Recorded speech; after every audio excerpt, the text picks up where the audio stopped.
Have you ever accidentally charmed the most dangerous creature in your city just by talking to his mother? When a struggling waitress poured wine for a terrifying billionaire and spoke a forgotten Italian dialect, she didn't just risk her job. She accidentally claimed a ruthless vampire king's heart. The relentless November rain lashed against the floor-to-ceiling windows of Osteria del Carmine, an exclusive reservation-only Italian restaurant nestled in the heart of Soho, Manhattan.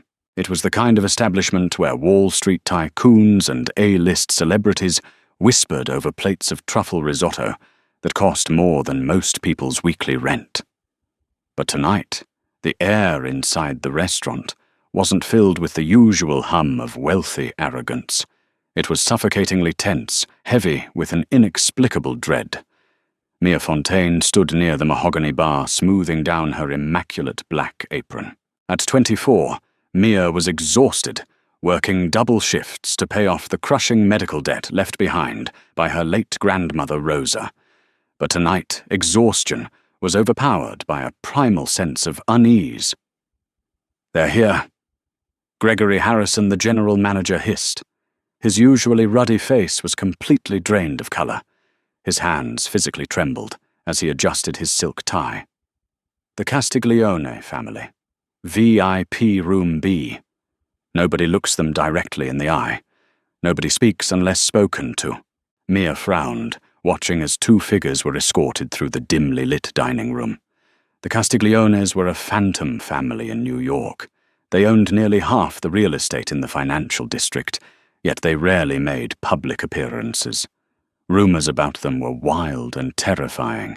They were mob royalty. They were dangerous cult leaders. They were untouchable. Leading the way was Dominic Castiglione. He was devastatingly handsome, but in a harsh, predatory way that made your instinct scream to run. He stood well over 6 feet, draped in a bespoke charcoal Tom Ford suit that clung to his broad shoulders. His skin was impossibly pale, flawless, like sculpted marble, and his eyes were completely unreadable pools of crushed obsidian that seemed to absorb the dim restaurant lighting. Beside him walked his mother, Eleonora. She possessed an ageless, haunting elegance, dressed in vintage black Chanel, a string of heavy, luminous pearls resting against her collarbone. She glided, rather than walked, her expression one of utter disdain for the human world around her. "Jessica is supposed to take their table," Gregory whispered, frantically looking around. Jessica locked herself in the employee bathroom. Mia replied quietly. She said she got close to the VIP room and felt like she couldn't breathe, like the air was freezing. Gregory cursed under his breath and shoved a bottle of 50-year-old Amarone wine and a silver corkscrew into Mia's hands. "You're up, Fontaine. Don't mess this up, or you are entirely blacklisted from the Manhattan hospitality industry. Just pour the wine and get out." Mia took a deep breath, her heart hammering against her ribs, and walked toward VIP Room B. As she pushed open the heavy oak door, a literal chill washed over her. The temperature in the private room was easily 10 degrees colder than the main dining floor. Dominic and Eleonora sat across from each other. They hadn't touched the complimentary artisan bread. They weren't even looking at the menus. They sat in perfect, unnerving stillness. "Good evening," Mia said softly, her voice remarkably steady despite the heavy aura in the room. "May I pour the wine for you?" Dominic slowly turned his head. His gaze locked onto hers, and Mia felt a jolt of electricity shoot straight down her spine. His eyes weren't just dark. They were ancient. There was a dangerous magnetic pull to him that made her breath hitch. He didn't say a word, only gave a barely perceptible nod. Mia stepped forward, uncorking the vintage Amarone with practiced ease. As the dark, ruby-red liquid flowed into Eleonora's crystal glass, the older woman sighed. It was a heavy, mournful sound. Eleonora looked out the rain-streaked window and murmured quietly, not meant for Mia's ears. But Mia heard it clearly. Eleonora spoke in Italian, but not the modern Italian taught in schools. It was a harsh, lyrical, and deeply obscure Neapolitan dialect, one that had vanished from the modern world centuries ago. Il mondo è diventato di ghiaccio. Eleonora whispered, her voice laced with centuries of grief. Non c'è più fuoco nel sangue. Non c'è più anima, solo ombre vuote che camminano. The world has turned to ice. There is no fire left in the blood. There is no soul anymore, only empty shadows walking. Mia froze. It was the exact, highly specific dialect her grandmother Rosa used to speak to her in their tiny Brooklyn apartment. Rosa had claimed their ancestors passed it down through generations from a secluded village in the mountains of Campania, preserving it perfectly. Before Mia could stop herself, driven by a sudden fierce wave of nostalgia and empathy for the elegant woman's sorrow, she responded. She didn't use English. She didn't use modern Italian. She slipped effortlessly into the same ancient forgotten tongue. She offered a warm, genuinely kind smile as she finished pouring the wine. Con parole del genere, signora, mi hai appena rubato il cuore, Mia said softly. Il fuoco non è sparito. Sta solo aspettando la scintilla giusta. With words like that, signora, you just stole my heart. The fire isn't gone. It's just waiting for the right spark. The silence that followed was deafening. Eleonora gasped, her aristocratic composure shattering. She stared at Mia as if she had just seen a ghost, her dark eyes wide with absolute shock. But it was Dominic's reaction that truly terrified Mia. The towering billionaire moved with a speed that didn't register to the human eye. 1 second he was leaning back in his chair, and the next he was leaning aggressively over the table, his face mere inches from Mia's. The air in the room didn't just drop in temperature, it crystallized. The oppressive aura rolling off Dominic was intoxicating, terrifying, and undeniably supernatural. He stared at her, his nostrils flaring slightly, as if he were catching her scent. Where? Dominic demanded, his voice, a low, lethal baritone that vibrated through Mia's very bones. Did you learn to speak the tongue of the old court? Mia swallowed hard, taking a step back, clutching the wine bottle to her chest like a shield. My grandmother, she taught me. It's just an old family dialect. Eleonora reached out, her pale hand trembling slightly as she grabbed her son's wrist. Dominic, she whispered, her eyes glued to Mia. Her bloodline, do you feel it? It's them, the keepers of Campania. I thought they were wiped out during the Inquisition. Mia had no idea what they were talking about. Keeper's Inquisition. She suddenly felt horribly out of her depth. I should let you enjoy your wine, she stammered, bowing her head and practically fleeing the room. She spent the rest of her shift hiding in the back kitchen, her mind racing. When she finally clocked out at 2 a.m., Gregory informed her that the Castigliones had left an hour earlier. They hadn't touched a single drop of the expensive wine, but on the table, slipped under Mia's pouring napkin, was a pristine black card with a gold crest holding a tip of $10,000 in crisp, newly minted bills.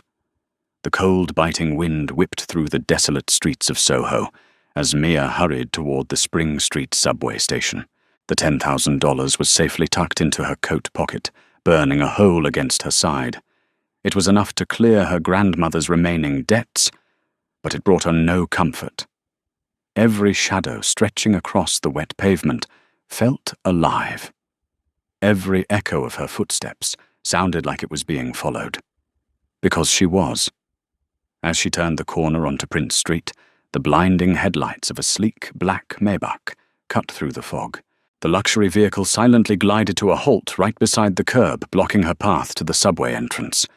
Mia's breath plumed in the freezing air as the rear door opened.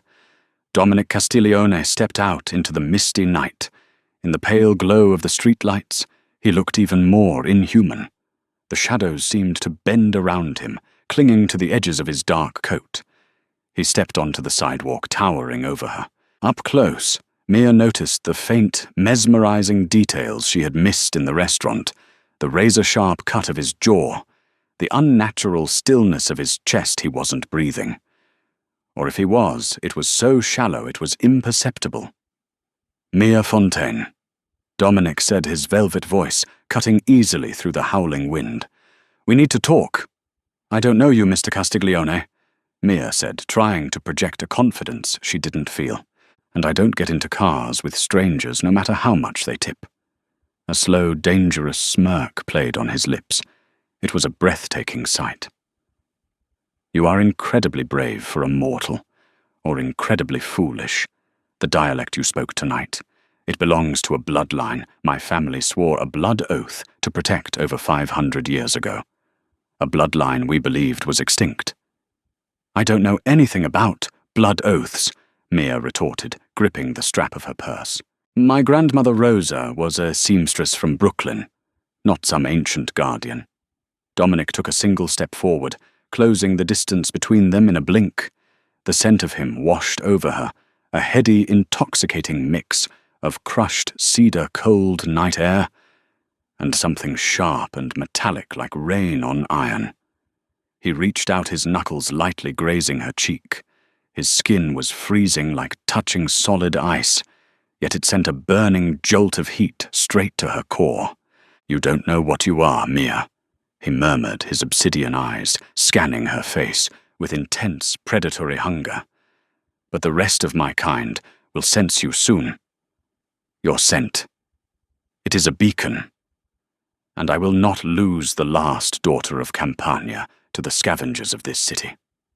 Before she could process his cryptic, terrifying words, he stepped back, gestured to the driver, and sank back into the shadows of the Maybach. The car sped off into the night, leaving Mia alone, shivering and deeply shaken. The next afternoon, Mia arrived at Osteria del Carmine for her lunch shift, determined to treat the previous night as a bizarre, isolated fever dream. But the universe had other plans. As soon as she walked through the staff entrance, Gregory Harrison intercepted her. His face was a mask of furious, self-righteous anger. Standing behind him, looking entirely too pleased with herself, was Jessica. "Hand over your apron, Fontaine," Gregory barked, crossing his arms. "You're fired." Mia's jaw dropped. "What why I served the VIP room perfectly. Jessica informed me that you intentionally eavesdropped on the Castiglione family's private conversation, mocked the matriarch in some gibberish language, and stormed out, leaving them deeply offended." Gregory sneered. "They are our most important clients. I cannot have a charity case waitress ruining this restaurant's reputation." "That's a lie," Mia glared at Jessica, who merely smirked and examined her fingernails. "They left a massive tip. Ask them." "Pack your locker," Gregory pointed toward the back. "Security will escort you out." "That will not be necessary." The voice was quiet, but it commanded absolute authority. Every head in the kitchen snapped toward the dining room entrance. Dominic Castiglione stood in the doorway. He was dressed in a tailored midnight blue suit, his presence entirely overwhelming the cramped, chaotic kitchen. The air pressure in the room instantly dropped. Even the bubbling pots on the stove seemed to quiet down. Gregory's face went from red to a sickly, pale white. Mr. Castiglione, sir, we apologize for the intrusion. We were just terminating the employee who insulted your mother last night. The only insult I have suffered in this establishment." Dominic interrupted his voice, dropping to a terrifying, lethal pitch as he stepped toward the manager, "is the pathetic quality of your leadership, Mr. Harrison." Dominic pulled a folded document from the inside pocket of his jacket and casually tossed it onto the stainless steel prep counter. "As of 20 minutes ago, my holding company purchased this building, the restaurant and the entire hospitality group that manages it. I am your new employer." Gregory stared at the document, his mouth opening and closing like a suffocating fish. Jessica had pressed herself flat against the walk-in freezer, visibly trembling under Dominic's dark glare. "Mr. Harrison, you and the lying waitress behind you have exactly 30 seconds to vacate my property before I have you thrown into the street," Dominic commanded. You are finished in this city. Gregory didn't argue. He scrambled past Dominic, grabbing Jessica by the arm, and the two of them bolted out the back door without looking back. Mia stood frozen, clutching her apron. She watched as Dominic slowly turned his gaze to her. The absolute dominance and casual display of immense power made her head spin. "Come with me," Dominic said, offering his hand. "It isn't safe for you here anymore. They are watching." Having no job, no protection, and an undeniable magnetic pull toward this terrifying man, Mia placed her hand in his. His grip was firm, cold, and possessive. 30 minutes later, the private elevator opened directly into Dominic's penthouse on the top floor of 432 Park Avenue. The apartment was a sprawling masterpiece of dark marble modern art and floor-to-ceiling windows that offered a dizzying view of the Manhattan skyline. The sky was deeply overcast, grey storm clouds blocking out the afternoon sun. "Make yourself comfortable," Dominic said, shrugging off his suit jacket. "I will pour us a drink." Mia walked toward the massive glass window, looking down at the city, her mind reeling from the day's events. "Why did you do that?" she asked softly. "Buy the restaurant, fire them." "Because you belong to my protection now," Dominic stated simply. He walked over to a crystal decanter, resting on a silver tray. Mia turned around, her frustration finally bubbling over. "I don't belong to anyone. You talk in riddles about bloodlines and safety. What are you actually hiding from me, Dominic? What are you—" Dominic paused. He looked down at the heavy crystal tumbler in his hand. He gripped it a fraction too tight. Crack. The thick crystal shattered under the unnatural pressure of his grip. Large shards of jagged glass exploded outward. Mia gasped, raising her hands to shield her face, but she wasn't fast enough. A sharp piece of crystal grazed the back of her hand, slicing a shallow but long cut across her pale skin. "Ow!" Mia hissed, looking down, as a bright bead of crimson blood welled up from the cut, slowly dripping down her knuckle. In an instant, the atmosphere in the penthouse violently shifted. Dominic froze. The shattered glass fell from his hands, clattering uselessly against the marble floor.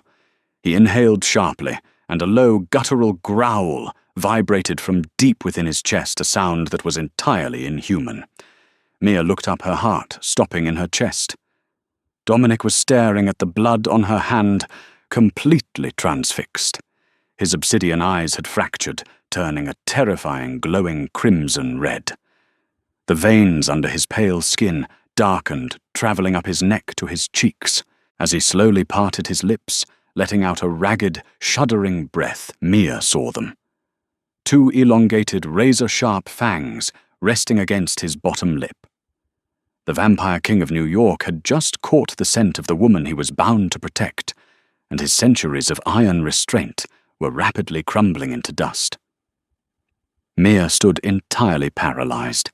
The solitary bead of crimson blood slipped further down her pale, trembling hand, leaving a stark, undeniable trail against her delicate skin. The sprawling, opulent penthouse, suspended impossibly high above the chaotic, rain-slicked grid of Manhattan, suddenly felt like a hermetically sealed tomb. The air grew dangerously thin, suffocatingly heavy, with an ancient, terrifying pressure. Dominic Castiglione's transformation was a visceral, terrifying paradox of monstrous horror and breathtaking, lethal beauty. The wealthy, impeccably composed titan of New York industry was entirely gone. In his place stood an apex predator, completely stripped of his meticulously crafted human masquerade. His broad chest heaved a harsh, rattling sound, escaping his throat as his glowing, blood-red eyes remained obsessively locked onto her bleeding knuckle. "Dominic," Mia whispered. The fragile word barely materialized, caught painfully in the tight constriction of her terrified throat. "Do not move," Dominic commanded. His voice was no longer the smooth velvet that had charmed her. It was a guttural, vibrating rasp that seemed to bypass her ears entirely and echo directly inside the hollows of her skull. He squeezed his eyes shut tight, his chiseled jaw clenching with such violent, unnatural force she legitimately thought his newly elongated fangs would snap under the pressure. He took a jagged, unsteady step backward, deliberately pressing his rigid spine against the cold, unyielding marble pillar of the living room. The darkened, bruised-looking veins pulsing beneath his translucent porcelain skin began to throb violently, visually waging a brutal, agonizing internal war against a feral hunger that was centuries in the making. For an agonizing, stretched-out minute, the only sound in the cavernous penthouse was the relentless driving patter of the November storm lashing furiously against the reinforced floor-to-ceiling glass. Slowly, agonizingly, the glowing radioactive crimson in Dominic's eyes began to dim, retreating back into their unfathomable, crushing obsidian darkness. His razor-sharp fangs retracted seamlessly into his gums. He slumped slightly, the terrifying, oppressive aura of immense power dimming to a manageable low-level hum. He reached into his tailored jacket, pulled a pristine white silk handkerchief from his breast pocket, and tossed it carelessly onto the glass coffee table, rigidly refusing to look directly at her. "Wrap your hand, tightly," he ordered, his broad chest still rising and falling in forced, rigidly controlled rhythmic intervals. Mia didn't dare argue. Her cold fingers fumbled awkwardly as she snatched the expensive silk fabric and quickly bound the minor cut, hiding the scent of copper and salt. The sheer terror coursing through her veins was intoxicating, yet beneath the primal, screaming human instinct to flee the penthouse. A strange, inexplicable anchoring calm began to take root in her chest. She remembered the sheer, unadulterated despair in his elegant mother's voice at the restaurant. "There is no soul anymore, only empty shadows walking." "You're a vampire," Mia stated flatly. She genuinely expected the words to sound ridiculous, spoken out loud like a cheap punchline to a gothic horror joke, but they hung in the heavy, chilled air as an undeniable, terrifying truth. Dominic finally turned his heavy gaze toward her. The feral, predatory hunger was securely locked away, replaced by a profound, crushing ancient exhaustion that made him look 1,000 years old. We strictly prefer the term nocturne, but yes, for the sake of simplicity. The ridiculous romanticized myths you read in mortal literature are crude, laughable misinterpretations of our harsh reality. We do not spontaneously burn to ash in the morning sun, though it weakens our physiology severely. We do not morph into bats or mist, but we do inherently crave fresh human blood to physically sustain our immortal cells, and our hidden existence is entirely governed by the draconian, merciless laws of the old court. He walked slowly to the massive window, staring down at the sprawling, oblivious, glittering city far below. For 5 uninterrupted centuries, my family bloodline has ruthlessly ruled the North American factions.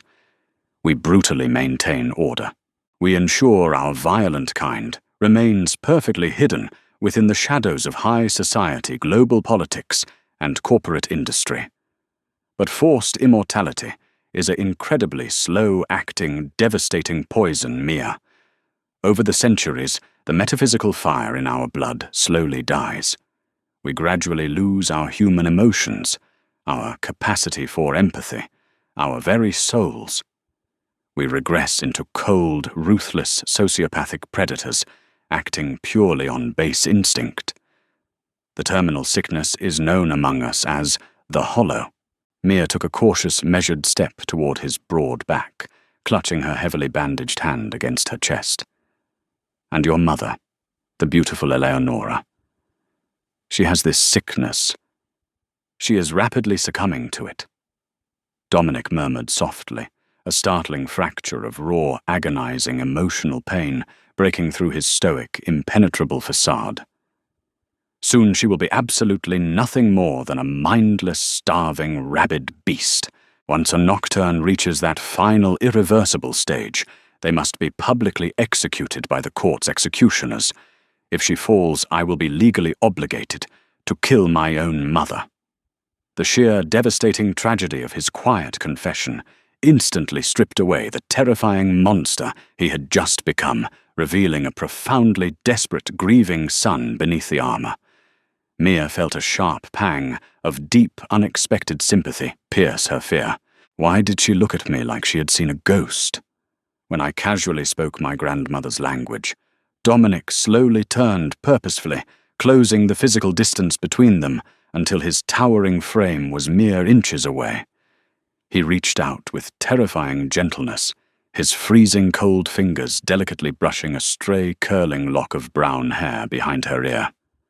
Because of the ancient keepers of Campania, centuries ago, a highly secretive, revered mortal bloodline lived peacefully alongside our kind in the isolated mountains of Italy. Their human blood possessed an incredibly unique, miraculous genetic anomaly. When carefully consumed by a suffering nocturne, it acted as a miraculous cure. It physically reignited the dormant soul.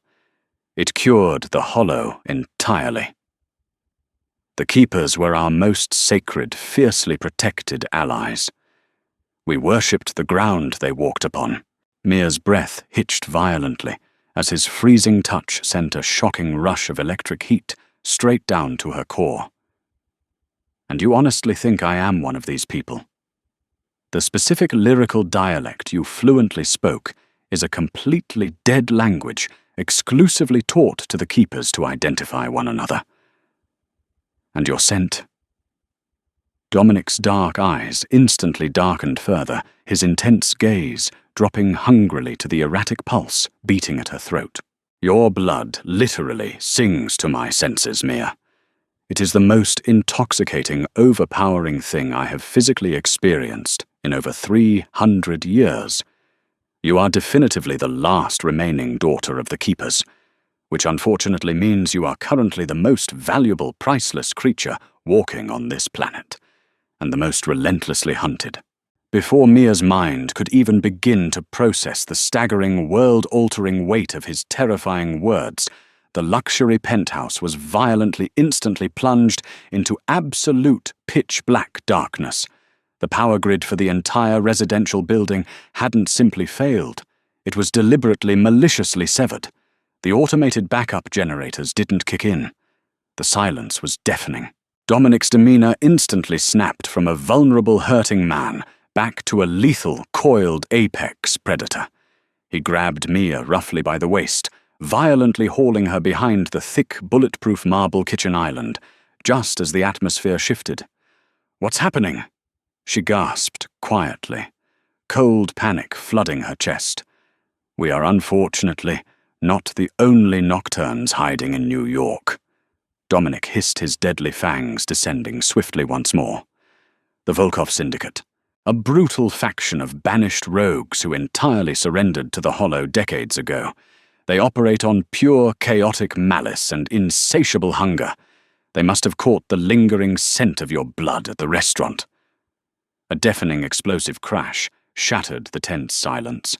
The reinforced, incredibly thick floor-to-ceiling windows of the penthouse simply exploded violently inward. Massive hailstorms of jagged lethal safety glass showered the expensive Persian rugs as four massive, terrifying, heavily scarred figures leaped smoothly into the dark apartment from the building's exterior ledge 80 stories above the street. The feral monsters did not resemble the sophisticated Castigliones. These predators were horrific, their skin stretched over protruding bones, their sunken eyes glowing venomous yellow. They moved in twitching jerks, consumed by the madness of the Hollow. Leading them was a heavily scarred brute, grinning to expose jagged fangs. "Castiglione!" The leader rasped his voice like grinding tombstones. "Give us the mortal girl. Her ancient blood will make us gods." Dominic did not answer. He moved with a blurring velocity that defied physics, launching his frame over the island to violently collide with the leader. They crashed completely through the grand piano, violently splintering polished mahogany and snapping steel wires. Mia pressed her hands over her ears, screaming wildly as the penthouse descended into total carnage. While Dominic fought a desperate battle near the shattered balcony, 2 starving vampires crept silently around the wrecked kitchen. Their yellow eyes locked onto Mia and her face. They hissed thick saliva, dripping from receding chins, driven by the intoxicating aroma of her freshly spilled blood. Mia scrambled backward. "Dominic!" she shrieked. Dominic viciously ripped the throat out of his attacker, spinning frantically toward Mia. He was too far away. For the first time in centuries, paralyzing terror gripped the ancient king and his heart. Time slowed to an agonizing crawl as the closest feral claws fully extended. An ancient dormant instinct flared inside her soul. It was a profound inheritance, waking deep within her DNA. Mia stood tall, bravely raised her bleeding hand toward the monsters, and loudly screamed the lyrical tongue of her ancestors. "Fermati ti comando di bruciare." The supernatural effect was instantaneous. The words, combined with the radiant scent of pure blood, struck the advancing vampires like a physical shockwave. They froze, rigidly. An agonizing screech tore from their throats as their leathery skin aggressively charred, as if thrown inside a furnace. Within seconds, the screaming beasts collapsed completely, disintegrating into smoking grey ash. The ruined penthouse fell completely silent. Dominic stood frozen amidst the utter wreckage, his chest heaving heavily. He stared blankly at the ash, then slowly raised his wide obsidian eyes. He rapidly crossed the room, wrapping his cold arms tightly around her trembling body, heavily inhaling her scent. "You are an absolute miracle," he breathed raggedly. Mia clutched his ruined shirt. The words simply poured out. "You are the true leader," Dominic whispered softly, gently wiping away a salty tear. "Your blood does not just cure. Your spirit commands it. You are the spark." He leaned in incredibly slowly until his cold lips brushed hers. They kissed passionately, a gentle exploration born of centuries of deprivation. As their lips finally met, a blinding surge of pure warmth flooded his veins. The freezing void of immortality shattered. He felt his heart give a singular massive thud. "We need to leave immediately," Dominic firmly stated. "The court will come." "Let them," Mia bravely replied. "We will fix your world." Dominic smiled, securely taking her hand. "Together, beautiful queen." Did you love this thrilling conclusion to Mia and Dominic's dark romance? The war for the immortal factions is just beginning. If you want to see what happens when Mia meets the ancient vampire council, make sure to hit that like button, subscribe to our channel, and share this video with your fellow fantasy romance addicts. Leave a comment below with your favorite twist. See you next time.